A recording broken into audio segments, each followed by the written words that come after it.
It's time we realize that it's our children that this disease is affecting. Our athletes, our musicians, and our scholars and sisters and brothers, our babies, our loved ones.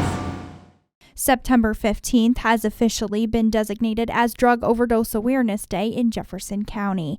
This is as the county continues to face a heroin and fentanyl crisis, and the drug epidemic remains acute within the city of Watertown. We thought we had a handle on this problem several years ago. Our numbers started to go way down, and we thought we had this licked. And then the pandemic hit, and the reforms hit, and we slid so far backward. According to the DA, in the last year and a half, drug overdoses have claimed the lives of 50 county residents. The Watertown City Police Department has also administered Narcan kits on 125 individuals, 12 of which were unsuccessful. To bring awareness to this ongoing issue, overdose survivors and families of victims shared their stories, which focused on breaking stigmas to provide support. One of the most important things that I've learned during my son's recovery is that the shame and the stigma that come with addiction is absolutely crippling. And if you let it can be the reason that recovery is futile. Porter's son is an overdose survivor. She said her family was first in denial when they realized her son had an addiction, but it was when they began providing support he started his recovery. Porter said that this is advice all community members can take in fighting the drug crisis. So don't ever give up hope.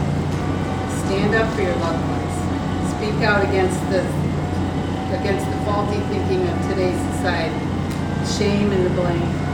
Don't be afraid to save a life, because you never know that life that you save may be your own child. Grant Robinson, who shared his story on surviving multiple overdoses, also said it is time to break the stigma. I ask anybody out there, stop calling people junkies and dirty and addicts. That's not what they are. They're somebody's children, they're somebody's brothers and parents. They're people, and they are loved, and they deserve to be treated just like anyone else that's sick.